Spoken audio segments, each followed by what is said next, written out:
Bismillahirrahmanirrahim. Assalamualaikum warahmatullahi wabarakatuh. Innal hamdalillah nahmaduhu wa nasta'inuhu wa nastaghfiruh wa na'udzu billahi min syururi anfusina wa sayyiati a'malina. May yahdihillahu fala mudhillalah wa may yudlil fala hadiyalah. Asyhadu an la ilaha illallah wa asyhadu anna Muhammadan abduhu wa rasuluh. Allahumma salli wa sallim ala sayyidina Muhammadin wa ala alihi wa ashabihi wa man tabi'ahum bi ihsanin ila yaumiddin. Syukur alhamdulillah kita bisa berjumpa lagi di channel ini. Harapan dan doa saya semoga saudaraku semuanya selalu diberikan kesehatan, dilapangkan rezekinya, diampuni dosa-dosanya, dan dipanjangkan umurnya. Amin ya rabbal alamin. Sahabat beriman yang dirahmati Allah, kita semua sadar bahwa kelak kita akan mengalami kematian. Sisa hidup yang kita jalani sekarang ini hanyalah menunggu waktu, menunggu giliran nyawa kita akan dicabut oleh malaikat maut. Dan dari sinilah kehidupan yang sesungguhnya baru dimulai. Saat manusia meninggal, maka akan terputus semua amalannya kecuali 3 perkara, yakni sedekah jariah, ilmu yang bermanfaat, dan anak soleh yang mendoakan. Hal ini sebagaimana yang pernah diriwayatkan oleh Abu Hurairah radhiyallahu anhu bahwa Rasulullah shallallahu alaihi wasallam bersabda, apabila manusia meninggal, amalnya akan terputus kecuali 3 hal: sedekah jariah, ilmu yang bermanfaat, dan anak soleh yang mendoakannya.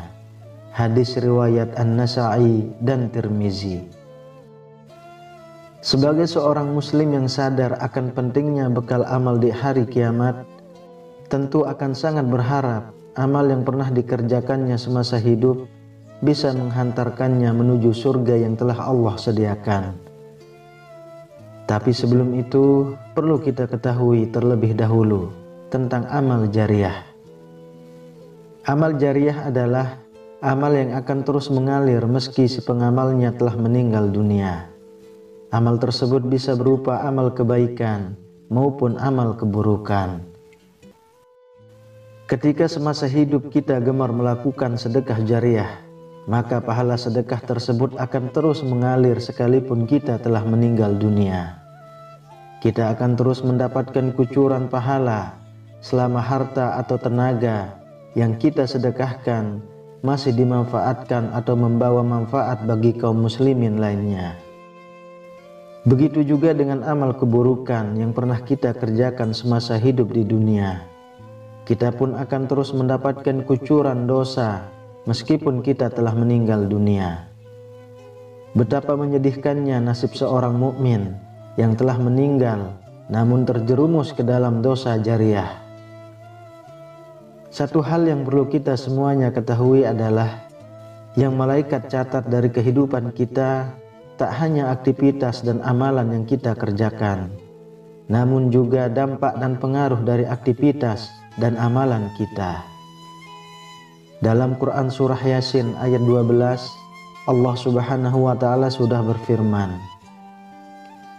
sesungguhnya kami menghidupkan orang-orang mati dan kami menuliskan apa yang telah mereka kerjakan dan berkas-berkas yang mereka tinggalkan.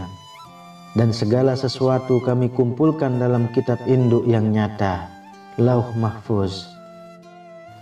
Dari ayat tersebut dapat kita simpulkan bahwa orang yang melakukan amal dan aktivitas yang baik, maka insya Allah Subhanahu wa ta'ala akan mencatat amal baik itu dan memberikan ganjaran dari apa yang diamalkan. Oleh karena itu, agama Islam mengajarkan umatnya untuk melakukan amal kebaikan, yang mana amal tersebut bisa memberikan pengaruh baik bagi masyarakat luas. Insya Allah, dengan begitu kita akan mendapatkan pahala dari amal yang kita kerjakan sekaligus dampak baiknya. Begitu juga sebaliknya, apabila kita melakukan amal keburukan atau maksiat, maka kita pun akan menuai dosa. ditambah lagi dengan dampak buruk yang akan kita dapatkan. Rasulullah Shallallahu Alaihi Wasallam selalu mengingatkan kepada umatnya agar berhati-hati, jangan sampai kita terjebak dalam dosa jariah. Maksudnya adalah dosa yang akan terus mengikuti pelakunya meskipun pelaku tersebut telah meninggal dunia. Na'udzubillah.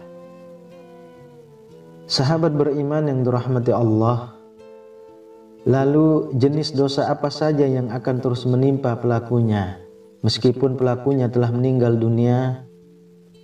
Yang pertama adalah mempelopori perbuatan maksiat. Maksudnya adalah seseorang yang melakukan perbuatan maksiat di hadapan orang lain sehingga banyak orang yang mengikuti perbuatannya, sekalipun orang tersebut tidak mengajak orang lain untuk mengikutinya. Dari Jabir bin Abdullah, Rasulullah Shallallahu Alaihi Wasallam pernah bersabda, barang siapa yang mempelopori satu kebiasaan yang buruk dalam Islam, maka dia mendapatkan dosa keburukan itu. Dan dosa setiap orang yang melakukan keburukan itu karena ulahnya, tanpa dikurangi sedikit pun dosa mereka. Hadis riwayat Muslim. Dari hadis tersebut dapat kita simpulkan bahwa meski orang yang menjadi pelopor kemaksiatan tersebut tidak mengajak lingkungan di sekitarnya untuk melakukan hal yang sama, akan tetapi dengan perbuatan yang dikerjakannya tersebut memotivasi orang lain untuk melakukan seperti yang dikerjakan. Oleh karena itu, anak Adam yang pertama kali membunuh, maka dia akan dilimpahi tanggung jawab atas semua kasus pembunuhan karena kezoliman di alam ini. Rasulullah Shallallahu Alaihi Wasallam pernah bersabda, tidak ada satu jiwa yang terbunuh secara zolim, melainkan anak Adam yang pertama kali membunuh akan mendapatkan dosa karena pertumpahan darah itu. Hadis riwayat Bukhari dan Muslim. Jika kita mengkaji lebih dalam dari hadis tersebut, maka kita bisa ambil contoh mudahnya seperti ini. Mungkin kita pernah melihat seorang wanita yang mengenakan celana pendek di hadapan publik. Saat ada wanita lain melihat hal tersebut, maka ia pun menirunya, sehingga menjadi ramai dan tidak merasa risih lagi para wanita memakai celana pendek di hadapan publik. Padahal kita semua tahu celana pendek hanya boleh digunakan ketika berada di rumah saja. Mungkin benar wanita yang pertama kali memakai celana pendek tersebut tidak mengajak orang lain secara terang-terangan. Namun mengingat wanita tersebut menjadi pelopornya, kemudian banyak yang meniru, maka ia pun mendapatkan kucuran dosa dari semua yang menirunya tanpa dikurangi sedikit pun. Sekalipun pelopor wanita yang mengenakan celana pendek tersebut sudah meninggal dunia. Yang kedua, mengajak melakukan kesesatan dan maksiat. Seorang yang menyeru atau mengajak pada perbuatan dosa, maka akan mendapatkan pula dosa dari para pengikutnya. Hal ini telah dijelaskan oleh Allah Subhanahu wa Ta'ala yang tertuang dalam Quran Surah An-Nahl ayat 25. Mereka akan memikul dosa-dosanya dengan penuh pada hari kiamat. Dan berikut dosa-dosa orang yang mereka sesatkan, yang tidak mengetahui sedikit pun bahwa mereka disesatkan. Adapun orang-orang yang termasuk dalam dosa ini adalah para dai yang menyeru kepada kemaksiatan, ataupun tokoh paranormal yang mengajak kepada kesyirikan. Orang-orang inilah yang akan terus mendapat aliran dosa sekalipun telah meninggal dunia. Termasuk juga dalam hal ini adalah orang yang menyuruh orang lain berbuat dosa meski ia sendiri tidak melakukannya. Akan tetapi orang tersebut mendapatkan dosa dari orang lain yang melakukan apa yang diperintahkannya. Sepanjang masih ada manusia yang mengikutinya, menjalankan apa yang diperintahnya, selama itu pula orang tersebut akan turut mendapatkan limpahan dosa sekalipun jasad sudah terkubur dalam tanah. Lalu apa yang harus kita lakukan jika ingin lepas dari dosa jariah?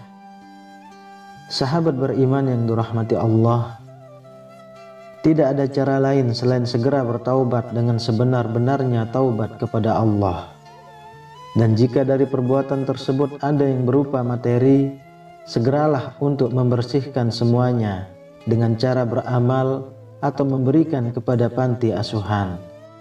Yang terpenting adalah niatkan semua itu karena Allah. Atau jika kita semuanya masih ragu, bisa mendatangi para ulama-ulama besar. Mintalah saran dari para habaib, lalu setelah itu berhentilah dan bertaubatlah. Karena kita semua tahu Allah adalah satu-satunya zat yang maha penerima taubat dari hambanya. Semoga Allah subhanahu wa ta'ala menghindarkan kita semua dari dosa jariah yang menghinakan. Amin ya rabbal alamin. Wallahu a'lam bissawab. Demikian yang bisa saya bagikan, semoga bermanfaat untuk kita semua. Assalamualaikum warahmatullahi wabarakatuh.